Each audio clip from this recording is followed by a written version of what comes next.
Hey, I'm Tyler. And I'm Katie. You are listening to Not-Stalgia. Oh, oh, oh.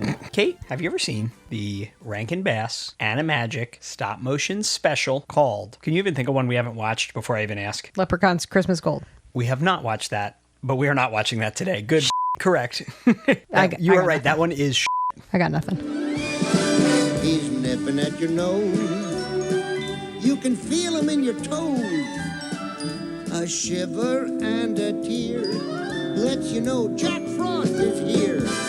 Jack Frost. Does this mean anything to you? I think I mixed this up in my mind with Snow Miser. You know what I mean? Like, just a lot of snowy guys. Let me show you a little photo of Jack Frost. You are correct. He looks a lot like Yeah, Snow he Miser. does look a lot like Snow Miser. So, How would you describe this guy? He's just a little guy. He's got a bowl haircut, like a lot of Rankin-Bass characters, and he's got a jaunty little hat. Well, Kate, this special was written, like all these specials, by Romeo Muller. Not all of them, but a lot of them. A lot of them. You know that name. We just watched his, what did we just watch? His masterpiece, The Mouse on the Mayflower. Oh, The Mouse on the Mayflower. That's right. Yes. You want to go on record calling that a masterpiece? I don't. It was a crapper piece. It is technically directed by Jules Bass and Arthur Rankin Jr. It premiered on NBC on December 13th, 1979. That's where we're at in history now. So we've kind of watched all of the main earlier ones, going all the way back to Rudolph in the 60s. We're getting a little late. The sun's setting a little bit on the Rankin-Bass Animagic special here. Yeah. But Kate, since you asked, Jack Frost is a mythological personification of winter and snow and the cold, often portrayed as a sprightly mischief maker.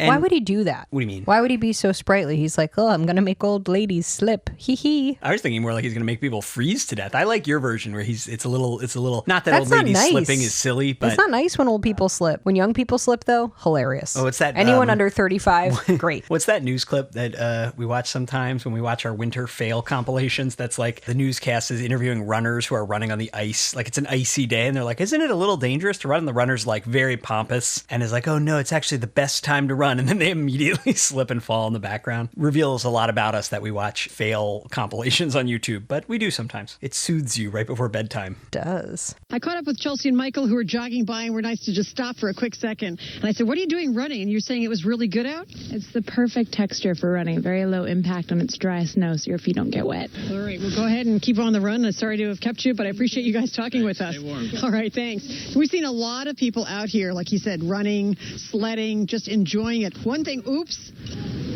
that can happen, unfortunately. Looks like Chelsea's okay. You okay? Yes, okay. Okay, anyway, so some version of this type of character exists in many different cultures with cold climates and has for centuries. The earliest known use of the name Jack Frost, though, in writing is a 1732 book called Around Our Coal Fire, or Christmas Entertainments, by an anonymous author, sometimes credited under the pseudonym Dick Merriman. Okay. Anyway, Rankin-Bass is, like I said, it's well beyond its biggest hits. Rudolph was 1964, it's 1979, so they came up with this. And for me, personally, like many of these specials, I have vague mixed up memories of it, kind of like what you're saying, where it's like, which one was that? Is that the Snow Miser? You know, that 25 Days of Christmas thing on cable TV was always airing these, and they've been doing the 25 Days of Christmas, by the way, on Freeform and its original name, the Family Channel, since 1996, and they've kept it through all their iterations. So anyway, like every year, we tend to watch at least one Rankin-Bass thing because they're so synonymous with Christmas. And, you know, maybe next year's the Leprechaun's Christmas Gold, even though that one's pretty bad. So we're going to dig in. It's tradition, Kate. Dig in. I want to be human. Human? Why, Jack? I have my reasons. You mustn't let Father Winter find out. I have already found out.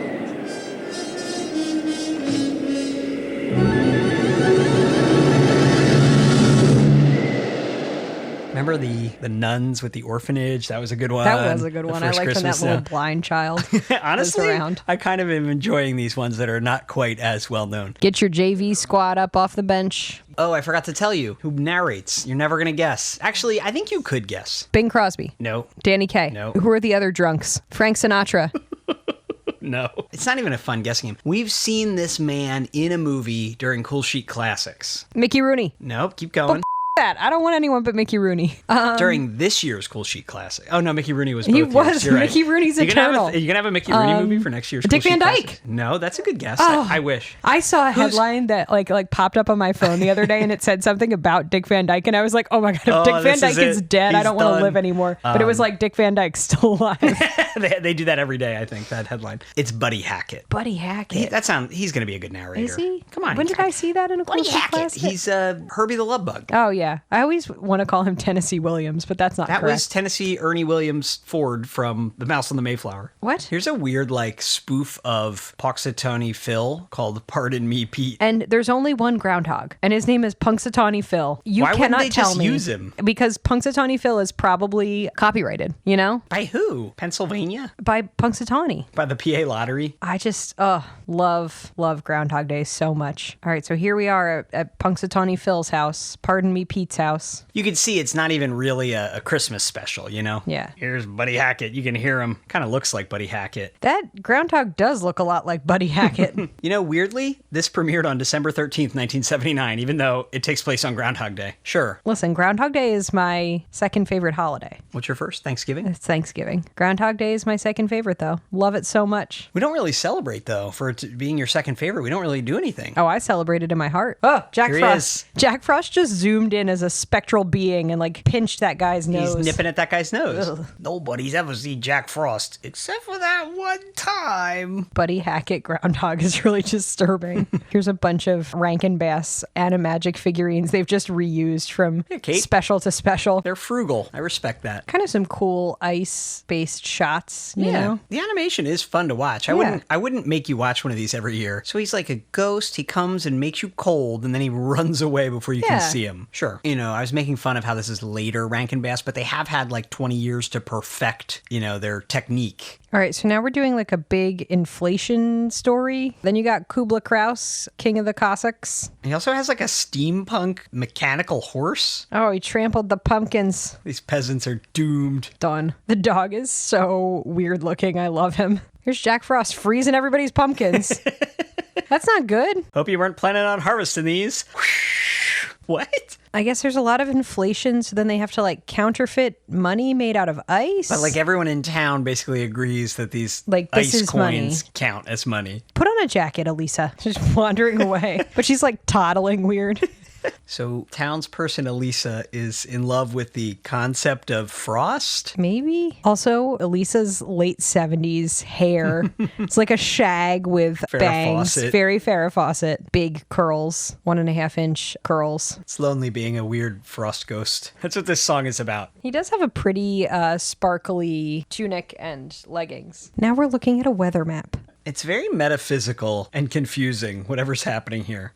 Oh, okay. Snow gypsies. Why do they have to be gypsies? What does that have to do with the characters? They really went just full, no reason. full slur. There's too many characters here. They're ooh. The Sleet Sisters. Every winter and snow and ice related thing gets a character here. There's a lot going on. Hail, hail, fellow. Why are Father Winter's fingers so gigantic? Look at him. It's amazing that the 1979 Rankin-Bass special, Jack Frost, tackled the male loneliness epidemic of 2025. Oh. Daddy Winter's look, you can be a human for one winter. This is 1979. It's by the end of the winter, you'll own a house, right? A wife, a horse, and a bag of gold, and a house. Yeah, he could do all that. In 1979, you sure could. You do that in a winter easily. Easily. With No a high school skills. degree. Just drop him off. Yep. So wait, he gets to stay human if he, Yes, if he can do all these things. quote unquote, accumulates a wife. You know what? Father Winter's being a real good sport here. He didn't have to let Jack Frost do this during the one season of the year that he's supposed to work. I like how he zooms around. I do like his little hat. He's stylish. He has a little hat, a little cape. All right, so Elisa here, she isn't confused by this man who's I have bones now. He's laid off almost his entire workforce. Father Winter, what are you doing? Yeah, Snip, the snowflake maker, and Holly, the Christmas snow deliverer, get to also be human to keep an eye on him. And Holly is 1 inch tall for some reason. This family is literally starving to death. They're eating a slice of pumpkin. Elisa's can my new friend Jack live with us? Damn, Kubla Kraus is just private equity. I could have been a pharaoh, but there are are no pyramids around here. These songs are incredible. There's a lot of peasants and only one Kubla Kraus. I'm just saying. Just saying they could probably rise up, have a little revolution. Maybe that's what Jack Frost is going to lead them to do. I just love that Jack Frost has been here for 30 seconds and is like, this dictator has got to go. He literally Amazing. said we must overthrow him. Look how little Holly is. She is not just a child because she speaks in full sentences with adult grammar, but she's just so little she could be held by the other people. Okay, well, Jack just tried to explain why Holly is so little, and I'll say it. He said it was a gypsy curse. So the message here is to eat the rich. Yes. Because they're like, the dictator has all our money. Yes. Kubla Kraus keeps telling them all that grocery prices have gone down, though. Weird. You know what? I was about to say, of course, this woman is being treated like an object, but the Kubla, he didn't say he's going to take her. He didn't say he's going to kidnap her. He said he's going to woo her. That's good. This puppet has a puppet, which is kind of confusing. They were like, we're doing it. We're going up to the top of the castle. And they tried for like 30 seconds and fell down. And the narrator was like, well, they gave up. This guy is so late 70s. Look at him. Look at this hunk. He's got like a deep side part. Jack's been here about a month. He has not gotten a house or a Nope. wife. He has been selling his tailoring services, and I would like to see more about how he did not know anything about tailoring. So maybe he's making some money. His chance of marrying Elisa keeps going down now that Sir What's-His-Name's here. I know we're supposed to feel bad about how poor they all are, but maybe it's good that they don't all have to fall prey to the consumerist hell that is Christmas, you know? Like, I want them to have enough food to eat. Mr. Maid of Steel, steal your girl. Nice. Okay, maybe he's not wooing her. No, he's about to kidnap her. All right, so Elisa has been bound and kidnapped. Yeah. To be married against her will. Okay. So Jack Frost is like, all right, now I'm going to become intangible. I'm giving it up. He had to. He's got to go freeze the Kubla's troops. And I mean, come on. He can't compete with Sir No. Rivet. And he's full of vengeance now, so he's going to go, like, freeze the Kubla to death. What if Gypsies, Tramps, and Thieves was playing? Didn't he realize being a human sucks? He had to work every day. Can't just fly around. They barely Be had any ethereal. food. I wish my friend Jack could come to our wedding. He was such a good friend. He's like a brother to me. I love the idea that, like, Groundhog Day as the signifier of when it's time for spring to start in this universe goes back hundreds of years. What's going to happen at the end? You know, like winter's going to end eventually. I think he's hoping the Kubla will have starved to death in these 6 weeks. Heh, Buddy Hackett, what are you doing here? This groundhog's mad with power. I might be overthinking it, but I'm a little confused.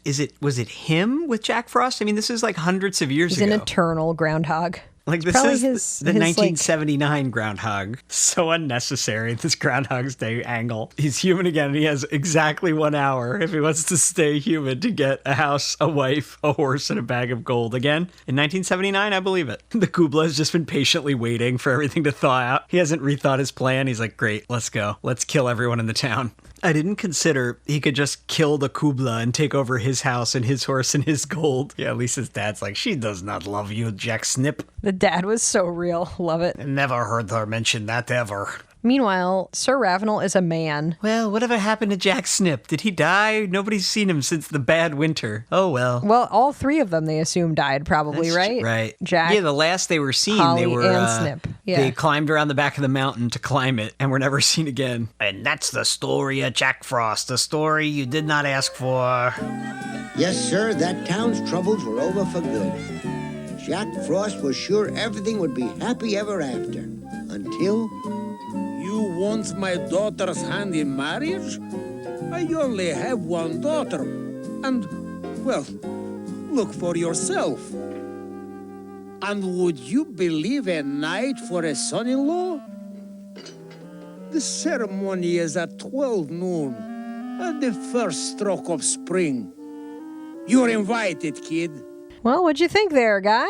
I thought it looked really nice. I think Yeah. they actually have kind of perfected their animation techniques by now. They're good at hiding their strings. They got this invisible Jack Frost flying around. It has that exact look you're thinking of when you think of the Rankin-Bass. Like, it looks great. Yes. You know, they live in this cloud land, all the snow deities or whatever, and it's like all like cotton ball clouds. Fun to look at. Yeah, definitely. They've learned a lot. Yeah. But they're out of like actual good plot. Yes. It's kind of like this podcast. Like we started with all the good stuff and now we're doing Now we're Jack watching Frost. Jack Frost. Yeah. Yeah, I just felt like the formula for the Rankin-Bass success is like the cool stop motion mixed with something that would get a kid really excited no matter what. Santa Claus's origin story. Rudolph the Red-Nosed Reindeer, you know, although they're responsible for making Rudolph as big as it is. So maybe they thought they could do that again. But like the story of Jack Frost, of like winter basically as a guy, I don't know. It's not that compelling. It's not like on its own, divorced from the fun little stop motion puppets. I don't know. It's not as Christmassy and, you know, as Santa Claus. That's all. That's how I feel. It was fine. Yeah. Looked good. Cute little hat. Song's kind of forgettable as usual. Yep. I also felt like there's just a lot, like between the Groundhog, Jack Frost, Father Winter. I just feel like there are a lot Kubla of Kraus. like one too many things. And also, like, how many times do we have to have a weird dictator in a castle? You know, happens a lot in these. It's funny because this one, even when I was a teenager and started buying these on DVD, this one was never in the box set. So I have not seen it in its entirety, maybe ever, but definitely since I was a kid on TV. So I've kind of always been curious about this, like for decades now, and maybe it was too much expectation. It's fine, but yeah, if you had to pick one to watch, it probably wouldn't be if you could only watch one Rankin-Bass a year. It's not this one. It's not going to be Jack Frost. Yeah, he never did get that wife. All right, Kate. Well, we got one more week of holidays here. Oh man, is that it? That's it. We watching something good next week? Yeah. What is it? You'll see. Boom. You want to spin the wheel of Scrooges again? Not really, but no, I promise. You swear? Yes. Once upon a snowflake in January Junction, Frost came to town, and this was his function: to save a fair maiden from a wicked attack from a very evil dude, as a matter of fact. Hello, Cobra. Hello, Cobra. Really succeed, you must wait and see. Jack Frost coming soon to Fox Family. Jack Frost today at 5/4 Central.